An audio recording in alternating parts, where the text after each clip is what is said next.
Dimensión con Dionisio Gutiérrez. Dimensión presenta para iniciar este 2016 la entrevista que tuvimos con el experto en logoterapia y conferencista internacional Daniel Brusone, con quien abordamos, entre otros temas, los retos de los padres de familia y los educadores en formar a las nuevas generaciones.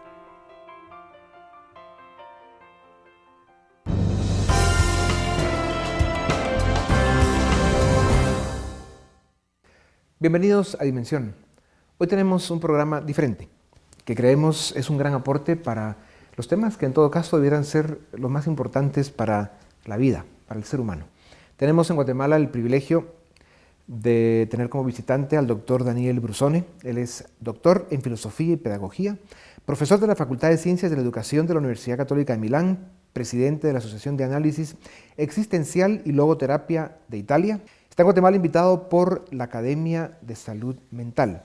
Doctor Brusone, bienvenido a Guatemala, bienvenido a Dimensión. Entre los temas que usted está compartiendo con los guatemaltecos, las conferencias que está dando, una es la crisis como oportunidad de crecimiento, enfrentar la crisis en tiempo de crisis, cómo acompañar en transiciones existenciales. Y otro tema es los nuevos adolescentes, entre el vacío existencial y la exigencia de sentido, una visión diferente en las relaciones padres e hijos. Sin duda alguna, el mundo de hoy tiene una gran necesidad de discutir y aprender sobre estos temas. Cuando uno analiza proyecciones, incluso ya estadísticas que indican que la depresión va a ser la epidemia del siglo XXI, que el índice de suicidio está aumentando en diferentes regiones del mundo según cada cultura y que hay, pues, digamos, un aumento dramático en el consumo de antidepresivos, de temas en contra de la ansiedad. En fin, eso lo que nos dice es que hay una serie de síntomas y de pruebas que algo está pasando con el ser humano, con su mente, con su corazón y con su espíritu. Por eso es bueno tenerlo usted en Guatemala para que pueda darnos algunas luces de qué es lo que está pasando. Y empiezo preguntándole, doctor, ¿en qué se diferencia la concepción de la niñez que tenemos ahora con la que tenían las personas de antes? ¿Cómo ha cambiado? Bueno, yo creo que antes que nada la niñez ha sido descubierta, por no decir inventada culturalmente, en los siglos más recientes. No ha siempre existido de la misma forma. Y la niñez surge exactamente de la diferencia, cuando se aprecia la diferencia que hay entre las generaciones y cuando se reconoce a los niños un estatuto, se dice, de sujeto con sus propios derechos. Y creo que lo que está pasando en este tiempo nuestro es que la niñez tal vez está en riesgo de desaparecer otra vez. No los niños, por supuesto, sino nuestro concepto de niñez. El sentido de ser niño. El sentido y el sentimiento de la niñez, como lo llamaba el historiador Philippe Ariès. Es decir, si las generaciones se acercan demasiado, si se deteriora la percepción de la diferencia, esto es un riesgo. Y está pareciendo que en realidad los niños están siendo de cierta manera adultizados por los adultos y por lo contrario, los adultos son cada vez más infantilizados quizá o adolescentizados. ¿Sí? Le entiendo entonces. Usted dice que a través de la historia de la humanidad han habido ciclos o momentos en los que la niñez, el sentido, el concepto de la niñez ha desaparecido por circunstancias que vive el mundo, y luego también ciclos en los que los adultos, digamos, se aniñan, ¿verdad?, por circunstancias de la vida. O sea, esto tiene que ver un poco con el efecto de que desaparezcan las barreras generacionales. O sea, tendremos niños, como usted dice, que se sienten adultos o adultos que se sienten niños. ¿Qué nos ha llevado a esta situación? ¿Qué efectos a mediano o corto plazo tiene este fenómeno en la sociedad?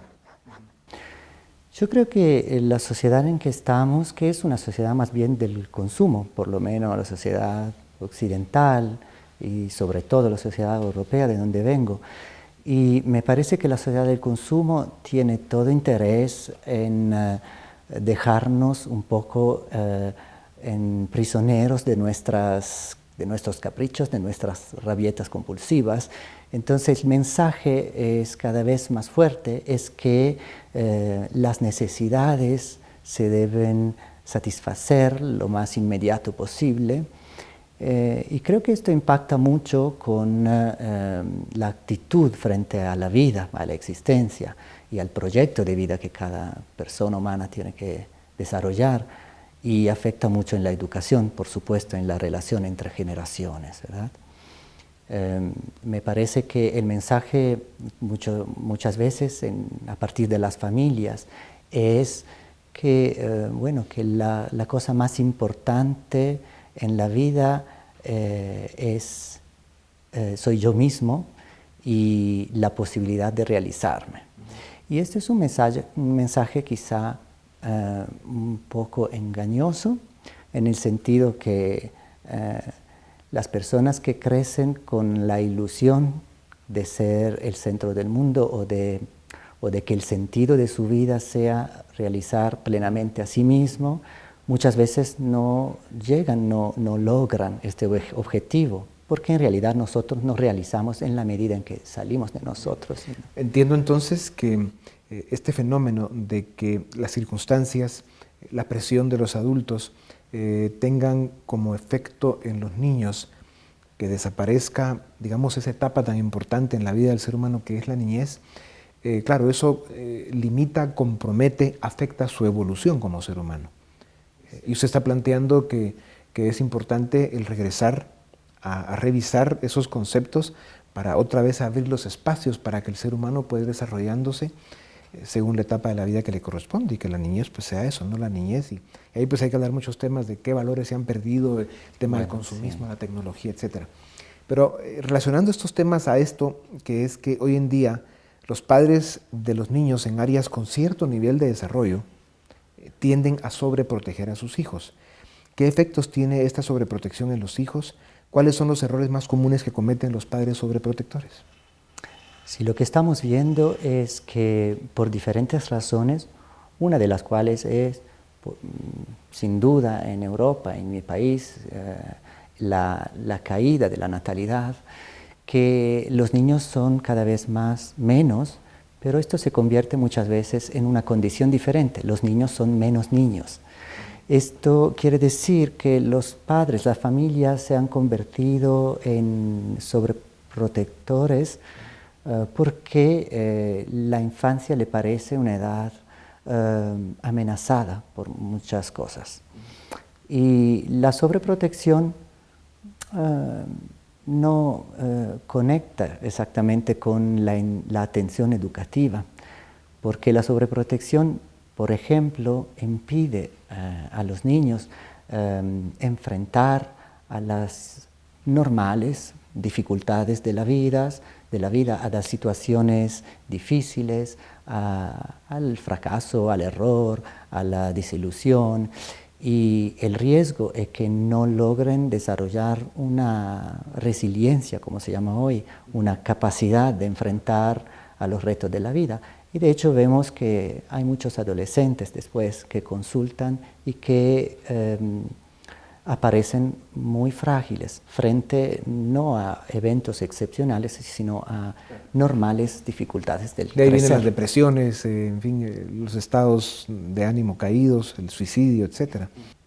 Los errores más comunes de los padres, ¿cuáles serían, para insistir un poco en ese tema? 2 o 3 ejemplos. ¿Cuáles son los ejemplos concretos que usted podría identificar como que son los errores más cometidos por los padres? Bueno, el primer error, como dije, es crecer los hijos como si fueran la cosa más importante en su vida. Creo que cada uno de nosotros tiene que encontrar en su vida algo afuera de sí mismo que valga la pena. Y este mensaje, por esto, es contradictorio. Por otro lado, creo que también los adultos están protegiendo demasiado los niños y los hijos de las pruebas de la vida, porque creen que de cierta manera no tienen la capacidad de elaborarlas. ¿Les dan muchas cosas materiales también? También, aunque claro. tengan los padres escasos recursos. Exactamente. Esto aparece sobre todo, claro, en la parte más, ¿cómo se dice?, rica de la población. Y lo que los niños necesitan no es tanto un bienestar material, cuanto una cercanía y un apoyo y un acompañamiento afectivo, claro, que le permita creer en sí mismos. Claro. Responsabilidades, retos. En fin. El otro tema es de responsabilidad. Yo creo que se ha insistido mucho sobre la autonomía, la libertad, dejarle elegir a los niños de manera autónoma según sus deseos, pero siempre hay que no olvidar que la libertad se acompaña con la responsabilidad. Y es decir, la libertad es un aprendizaje muy largo, claro, que necesita una propedéutica. Dura toda la vida. Volvemos en un momento para seguir en Dimensión con nuestro invitado de hoy, el doctor Daniel Brusone, invitado por la Academia de Salud Mental en Guatemala para impartir conferencias. Regresamos en un momento.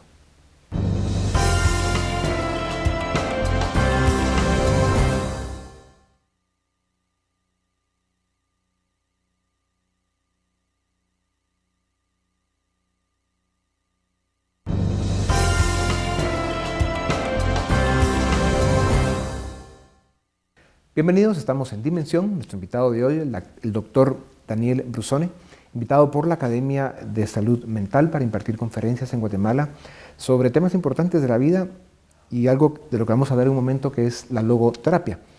Doctor Brusone, usted menciona en una de sus conferencias el término adolescencia interminable como una especie de infantilización de los adultos o idealización de la infancia.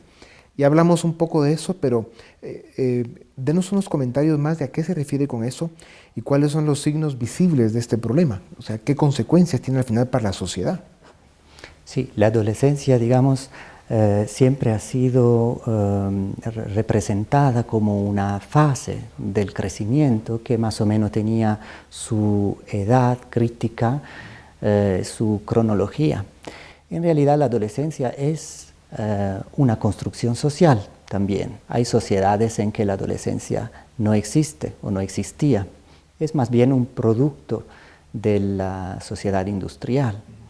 Entonces, lo que está apareciendo es que la adolescencia es cada vez más indefinida, no tanto en su comienzo, que es más bien biológicamente determinado, sino que en su término no sabemos exactamente cuáles son los ritos de pasajes que permiten terminar la infancia y pasar en la adultez. Seguramente esto es debido también a la sociedad de la incerteza, de la incertidumbre en que vivimos. Nuestra sociedad ha sido definida líquida en el sentido que es mucho más lo que cambia que lo que permanece, y esto, por cierto, afecta al proceso de crecimiento, porque la adolescencia es precisamente,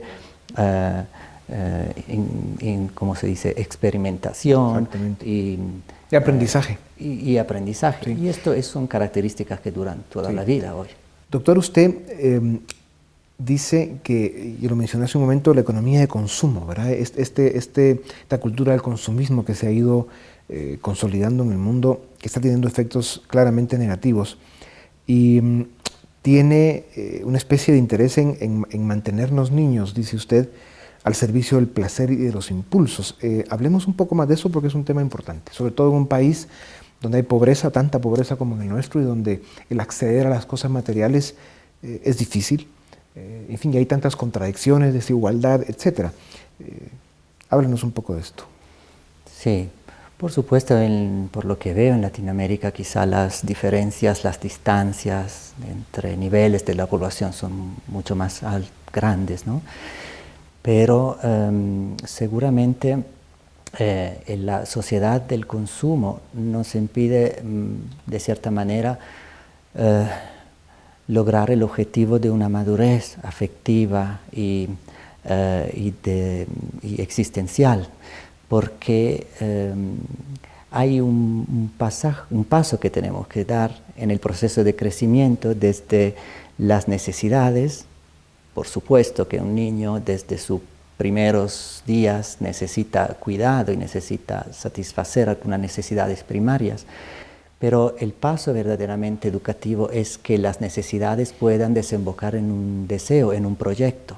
Y para que se dé esto es importante que se aprenda a decir no a sí mismos. Y esto a veces a los niños que son demasiado satisfechos, demasiado gratificados, le está faltando la capacidad de invertir a largo plazo en un proyecto de vida, porque están acostumbrados a tener todo y de inmediato. O sea, los niños que son impulsivos, que necesitan mucha gratificación para sentirse bien, que desarrollan mucha frustración al no poder satisfacer esas necesidades materiales principalmente o de caprichos de cualquier tipo. Es lo que usted dice, que claro, esto construye otra vez seres humanos débiles y que van a sufrir mucho, porque al final, si no logran aprender estas herramientas que usted menciona de disciplina personal, la vida les va a enseñar. Doctor, los padres de hoy quieren privar a sus hijos de cualquier problema, ya usted mencionó algo del tema, o tensiones, y por eso, pero esto no necesariamente es bueno, como decíamos. O sea, repasemos un poco qué importancia tiene lo que usted llama la sana tensión, o sea, el sano estrés, para ponerlo de una forma más conocida, para la educación, para la formación. ¿Qué aporta a la educación de una persona el que tenga problemas y que vaya aprendiendo a resolverlos? Sí, estuvimos hablando de resiliencia, que esta es capacidad que las personas desarrollan a lo largo de su proceso de crecimiento para enfrentar las situaciones críticas o imprevistas incluso de la vida. Esto pero se aprende progresivamente y desde cuando somos muy pequeños. Es decir, no es bueno quizá quitarle a los niños la posibilidad de enfrentarse, por supuesto acompañados por adultos competentes y equilibrados, con las dificultades de la vida, con el sufrimiento, con la enfermedad, con la pobreza, con la vejez, con la muerte incluso. La actitud sobreprotectora de los padres muchas veces los aleja de estas situaciones por temor que pueda lastimarle o que pueda hacerle sufrir, claro, o que pueda incluso traumatizarlo, se dice, ¿no? Claro. Y otra vez no se dan cuenta que al final lo que le están haciendo es un gravísimo daño. Doctor, hay padres que desde niños, para seguir con este tema, a los pequeños les transmiten que ideas como nada es más importante que tú mismo y que lo único que importa es tu felicidad. Se escucha mucho a padres de familia, digamos, darles ese mensaje constante a los hijos. ¿Qué problemas genera en una persona haber estado expuesto a este tipo de ideas desde la infancia? Sí, esto tiene mucho que ver con el individualismo y el narcisismo también de nuestra época, en donde el objetivo de la existencia se ha convertido en lograr la propia realización personal, que muchas veces es un objetivo falso, ¿sí? Porque la realización personal, incluso la felicidad que usted menciona, es un resultado, un efecto de algo diferente, de la capacidad de invertir en algo que valga la pena, de realizar un proyecto de vida, de llevar a cabo una tarea, de cumplir con sentido y valores en la propia existencia. Entonces, me parece que la educación tendría que volver a abrir espacio de experiencia hacia el mundo, en vez de concentrarse demasiado sobre el yo mismo. Claro, sí. Los adolescentes siempre han tenido una preocupación, digamos, por luchar en contra de la autoridad. ¿Ha cambiado eso? ¿Qué preocupaciones tienen los adolescentes de hoy? Ha cambiado bastante. En realidad, el adolescente edípico, como lo llamaba Freud, era un adolescente que tenía que luchar y que matar simbólicamente, digamos, al padre para llegar a ser sí mismo. Los adolescentes de hoy son más semejantes, podríamos decir, a Narciso, porque su complejo ya no tiene que ver con una autoridad externa, de que tienen que liberarse de alguna manera, sino que tiene que ver con un ideal del yo muy alto y muchas veces desmedido. Entonces el complejo es más bien de no poder llegar a ser todo lo que querían ser o lo que los mensajes de los medios también enfatizan como en términos de éxito, de hermosura, de seductividad, de talento, unas cuantas cosas. Entonces sí, ha cambiado bastante la relación entre los adolescentes y las generaciones de sus padres. Incluso porque me parece que en las familias se ha determinado un cambio. Las familias de un tiempo eran como más la familia ética, llamámosla. Es la familia que tenía como objetivo educar más bien en valores, en límites, en responsabilidad, en tareas. Y la familia de hoy es mucho más centrada en proporcionar cariño, afecto, sostén emocional, empatía, comprensión, lo cual es, por supuesto, bueno, pero lo que está faltando es el otro polo. Y siempre en la educación necesitamos un código, digamos así, materno, que tiene que ver con el cuidado y con el cariño, y un código paterno, que tiene que ver con la norma, el valor, el límite. No quiere decir que el primero pertenezca solo a las mujeres y el segundo solo a los hombres, ¿no? A los papás, sino que ambos pueden sintetizar, encarnar ambos códigos, pero sí se deben dar de manera equilibrada. Exactamente, esto del equilibrio que usted menciona es tan importante. Las consecuencias que está teniendo esto en el mundo son evidentemente graves, ¿no? ¿Usted coincide en que hay estadísticas preocupantes, que sí estamos viendo muchas distorsiones y disfunciones en general en toda la raza humana?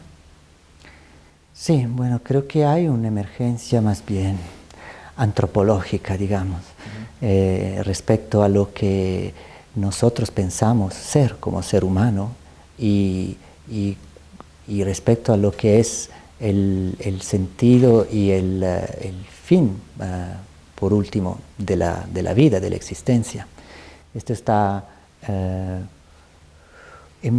invirtiendo la jerarquía de valores a que estamos acostumbrados, ¿no?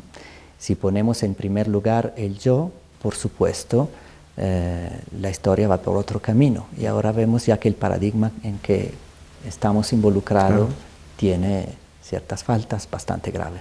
Y esto, como ha sido a través de la historia, pues nos llevará a un punto de este ciclo en el que viviremos o sufriremos consecuencias muy graves, y luego pues se harán las correcciones del caso y entraremos en un ciclo otra vez de correcciones, y así nos pasaremos probablemente por el resto de la eternidad, porque es aparentemente para lo que venimos. Volvemos en un momento para seguir con el doctor Daniel Brusone, invitado por la Academia de Salud Mental en Guatemala para impartir conferencias sobre estos importantes temas.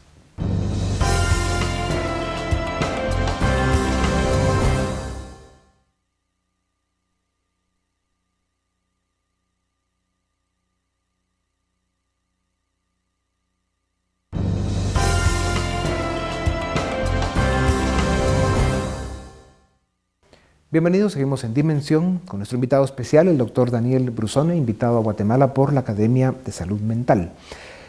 Doctor Brusone, usted menciona que los adultos de hoy somos más frágiles, más débiles que antes. Ahora nos permitimos una serie de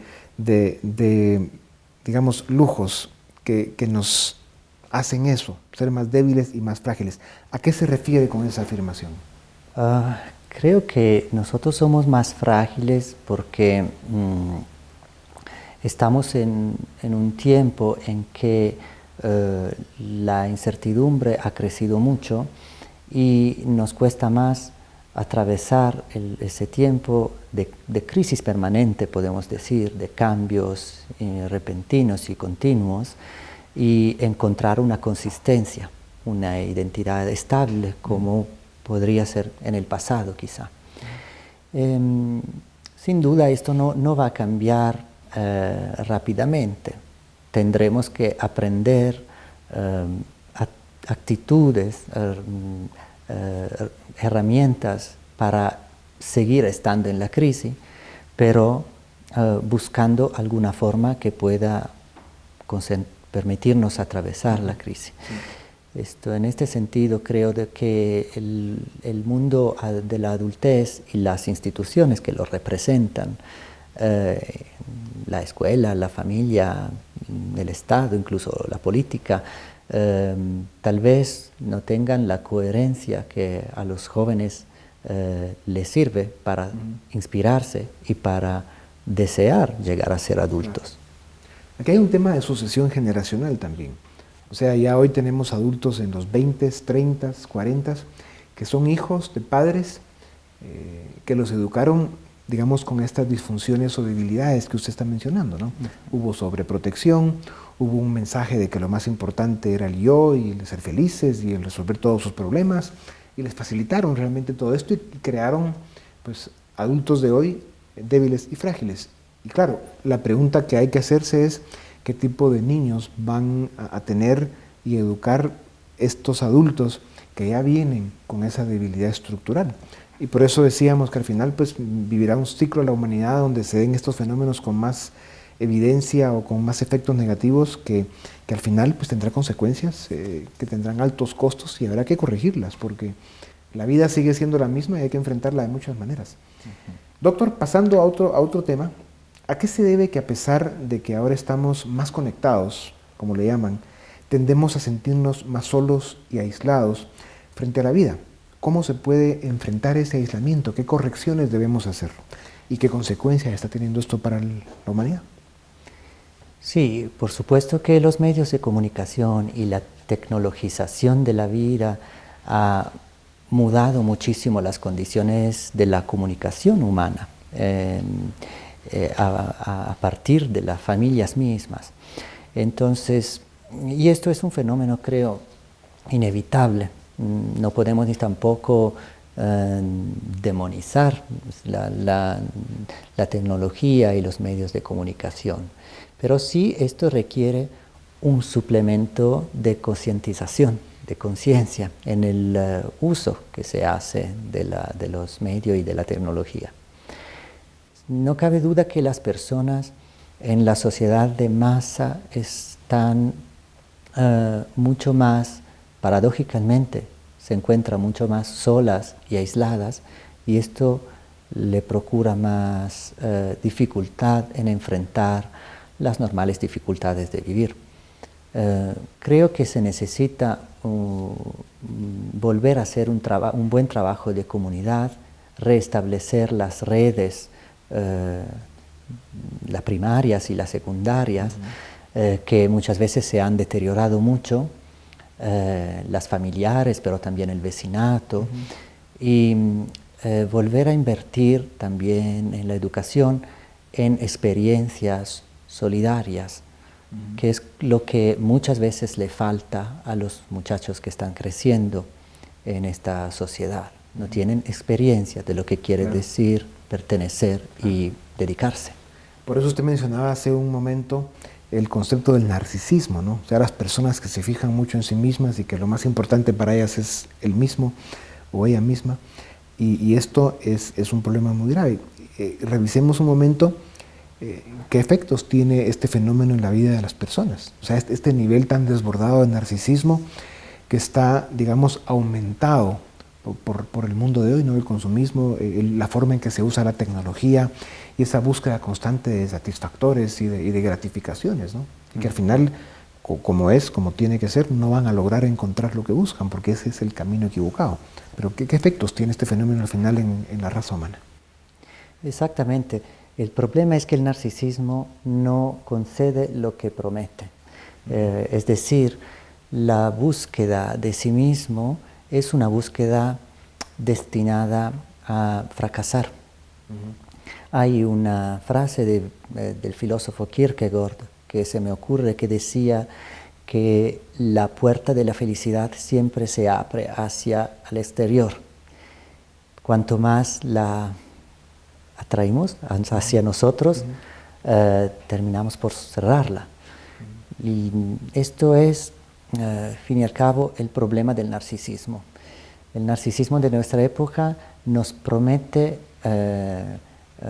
permitirnos realizarnos de manera más plena, pero en realidad no lo permite.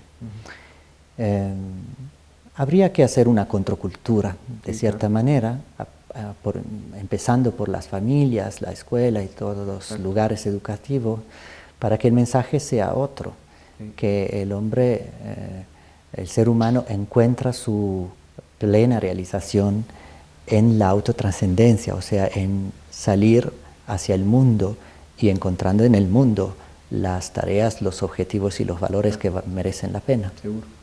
Usted dice que los jóvenes de ahora han sustituido la esperanza con la aspiración. ¿A qué se refiere con esa afirmación? Claro, los jóvenes de hoy tienen un problema más o menos con el futuro o con el porvenir. En el sentido que un tiempo el futuro para las generaciones pasadas, incluso las generaciones de sus padres, era el tiempo de la promesa, el tiempo en que se iba a cumplir el deseo, el proyecto que tenían. Por muchos de los muchachos de hoy, el tema es que el futuro se ha convertido en el tiempo de la amenaza, como dicen algunos autores. O sea, le tenemos miedo al futuro porque se ha convertido en un enigma. Ya no sabemos lo que va a pasar y si lo que va a pasar nos afectará de manera positiva o negativa. Entonces, la esperanza es esta actitud que tendríamos que tener para llegar a ser más, de que el futuro es un tiempo en que podremos realizar algo bueno para nosotros y para la comunidad humana.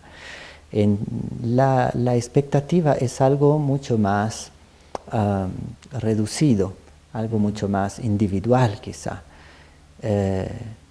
Y sin duda hay jóvenes cuyas expectativas siguen siendo frustradas y esto le afecta mucho en su relación con el proyecto de vida. Es un tema de expectativas, ¿no?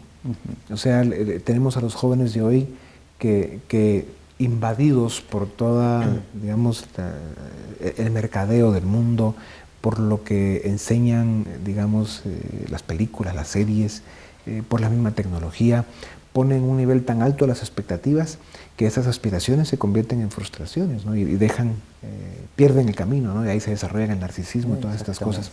Por eso es tan importante la ciencia que usted está manejando, que puede ser un arte también, ¿no? Que es la logoterapia, que es una serie de herramientas que lo que buscan es trabajar en la aceptación de sí mismo, ¿no? La aceptación de uno mismo. ¿En qué ayuda esto a la vida de una persona?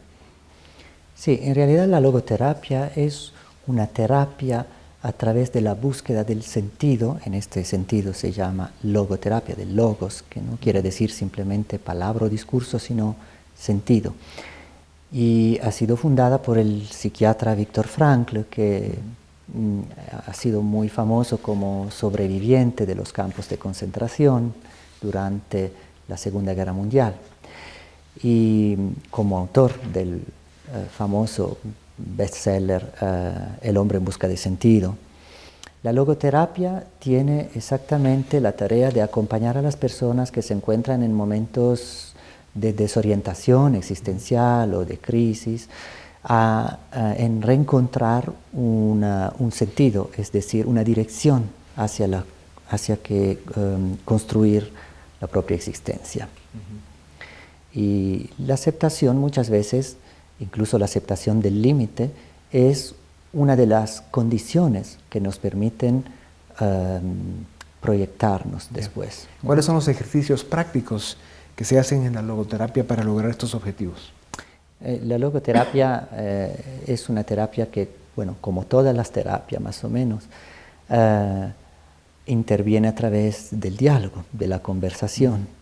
Pero es que a través del diálogo, el diálogo socrático, lo llamaba el doctor Frankl, a través de preguntas, quieren reorientar la atención de las personas de manera que puedan reinterpretar la situación en que se encuentran y descubrir posibilidades en donde le parecía que no había ninguna. Muchas veces las situaciones críticas en que nos encontramos en algunos momentos de la vida dependen muchísimo de la mirada, de la actitud, de la postura que asumimos frente a ellas. Entonces la logoterapia tiene exactamente que ver con encontrar la postura más saludable que permita continuar creciendo y desarrollándonos a pesar de las situaciones límite o de sufrimiento que podamos tener. Vamos a un corte y volvemos para seguir con el doctor Brusone, que está en Guatemala, invitado por la Academia de Salud Mental.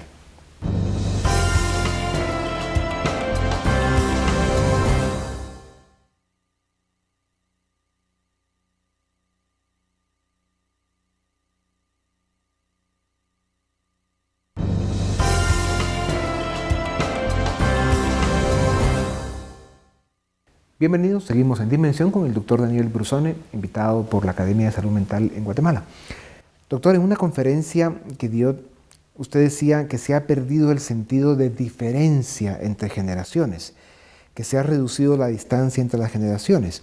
¿A qué se refiere con esta afirmación? Y hemos hablado de este tema en una forma más en la periferia, ¿no? Pero sí es evidente que se han acercado las edades, que hoy, digamos, los jóvenes se sienten adultos, pero más que eso, la línea de autoridad, incluso el respeto ante los mayores y ciertas costumbres que antes se practicaban y que al parecer de muchos funcionaban muy bien, pues se han perdido, ¿no? Y así como tiene algunas ventajas esto del acercamiento entre las distintas generaciones, también tiene problemas. Cuéntenos un poco de eso. Sí, creo que el tema del acercamiento de las generaciones tiene que ver con la crisis de la autoridad, por un lado, es decir, que las generaciones de los padres han perdido la forma de la autoridad que tenían en el pasado y le cuesta encontrar otra forma alternativa. Por supuesto, no se trata de volver a la autoridad contra la cual hemos luchado también para librarnos, pero sí se debe encontrar otra forma de ejercer la autoridad, que es, creo, la autoridad más bien del testimonio, de una generación coherente que pueda decir a la generación futura que vale la pena vivir, que es posible, a pesar de los límites de la humanidad, construir algo nuevo y algo bueno, y que el esfuerzo y la dedicación permiten lograr el objetivo. Creo que la reducción de la diferencia entre generaciones, en cambio, tiene que ver con, por un lado, la intención de los adultos de permanecer cuanto más tiempo posible jóvenes, y con esto quieren decir no simplemente físicamente, pero sí también mentalmente, en la actitud frente a la vida, y de la impaciencia de los jóvenes de ejercer ciertas prerrogativas de ser adultos, quizá sin asumir pero la responsabilidad que esto comporta. Hoy en día los niños parecen, al menos creen que están mejor informados que los adultos, y de hecho tienen muchos medios, ¿no? Esa facilidad que tienen para navegar por el internet, el acceso a la tecnología, etcétera, pues ha de alguna manera creado algunas distorsiones, ¿no? Que tienen que ver mucho con el tema de la autoridad y el respeto. ¿Qué efectos ha tenido esto en la forma como se educa a los niños? Sí, la presencia de las tecnologías es indudablemente un cambio muy grande en la estructuración cognitiva, emocional, existencial de las nuevas generaciones. Pero es algo con que tenemos que enfrentarnos porque es inevitable. No cabe duda que las nuevas generaciones, los nativos digitales le llaman, ¿no? Tienen una inclinación desde los primeros meses de vida a relacionarse con estos medios tecnológicos de una manera mucho más espontánea y natural de como lo hemos aprendido nosotros. Creo, pero que, como sabemos, los medios representan una enorme potencialidad, ventajas. También, por supuesto, suponen algunos riesgos. Y me parece que tendríamos que complementarlo con otras atenciones, otras actividades que puedan llamar la atención de los niños y no simplemente concentrarlo en el uso tal vez desmedido de instrumento tecnológico. Quiero decir, hay juegos muy bonitos y aplicaciones interesantes que se puedan utilizar a través de una app o una computadora, pero también hay otros juegos muy bonitos y otros intereses que los niños pueden cultivar más allá. Esto mucho depende del clima y de la atención, del cuidado que los adultos saben ejercer. Doctor, a través de todo el programa hemos intentado identificar de muchas maneras la importancia que tiene el rescatar, ¿no? Desde el concepto de las etapas del ser humano, la niñez, la adolescencia y el ser adulto. Y tiene que ver mucho con lo que usted ha ido mencionando a través del programa, con si bien uno considera que los hijos sí es para un padre lo más importante que hay en la vida, eso no quiere decir darles esa importancia para debilitarlos o evitar que crezcan, aprendan y maduren. Tiene que ver más con el darles espacio, libertad, pero que también tengan responsabilidades, que cometan los errores que cometen los niños, que se metan en problemas y que aprendan a resolverlos. Y esto es lo que les va a ir enseñando a enfrentar la vida, les va a enseñar a crecer y a convertirse el día de mañana en adultos responsables. ¿Cómo ha encontrado Guatemala usted respecto a otros países que visita en sus conferencias de cómo está el país en estos temas? Si usted tuviera que decir que identificó un problema, ¿cuál sería el problema más grave que encontró? Realmente no conozco de manera bastante profunda la sociedad guatemalteca porque es mi primera vez en este país y le agradezco mucho por hospedarme en este programa. Creo que las sociedades latinoamericanas en general, yo viajo bastante en Latinoamérica, tienen la ventaja de que algunos problemas no han llegado todavía a un nivel de radicalización como quizá en otros países norteamericanos o europeos. Y entonces me parece que tendrían la posibilidad de preservar algo bueno que todavía está en las familias y en la sociedad.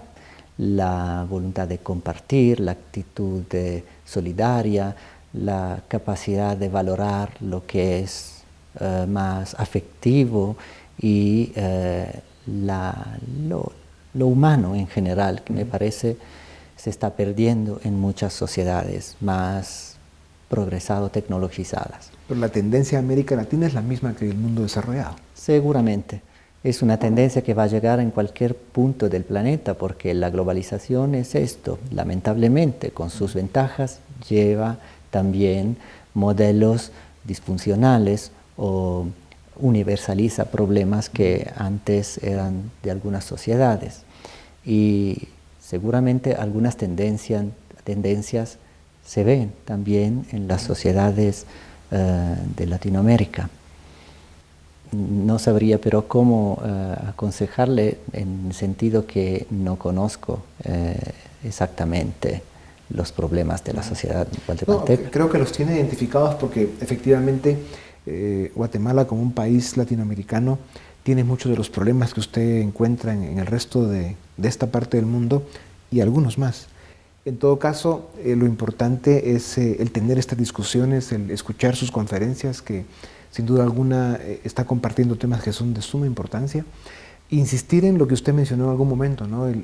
La necesidad de rescatar ciertos valores, conceptos, hábitos y costumbres desde la familia, tratar de proyectarlos a través de la escuela, los colegios, incluso la universidad, e incluso discutir el tema del modelo educativo del mundo, ¿no? O sea, de los niños desde que nacemos nos ponen a estudiar las matemáticas, la ciencia, la historia, la biología, etc. Nos pasamos 15, 18 años estudiando todo esto, y hay una materia que es la materia más importante para el ser humano, que no está en ningún pensum ni es parte de ninguna estructura del sistema de educación, que es, por ejemplo, la logoterapia, ¿verdad? O el conocimiento de uno mismo y todo el desarrollo de herramientas y habilidades que nos ayuden a ser mejores seres humanos, a resolver problemas, en fin, a ser un factor positivo en esta creación que tiene tantos problemas.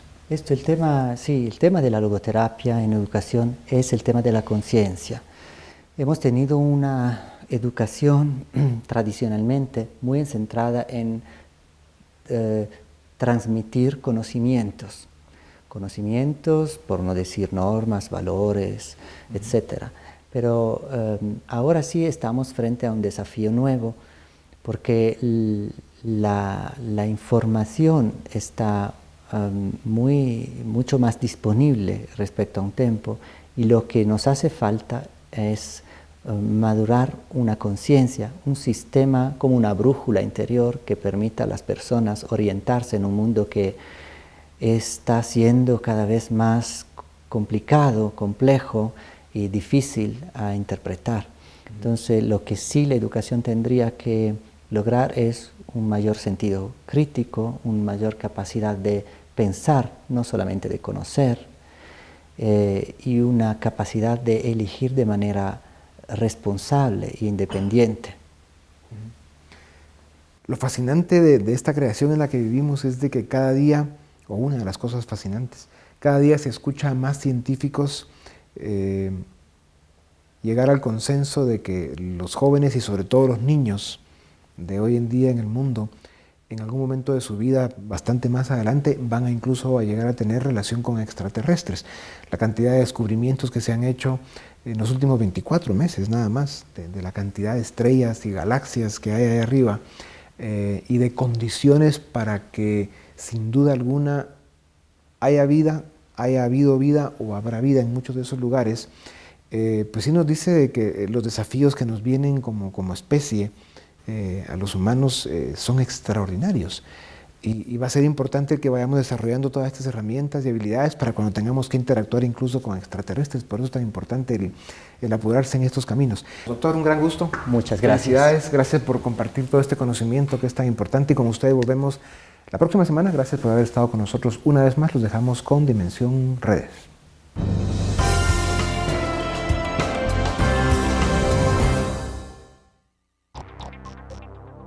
Preguntamos a nuestros amigos en redes, ¿cuáles son los valores más importantes que se deberían cultivar en niños y jóvenes tanto en el hogar como en centros educativos?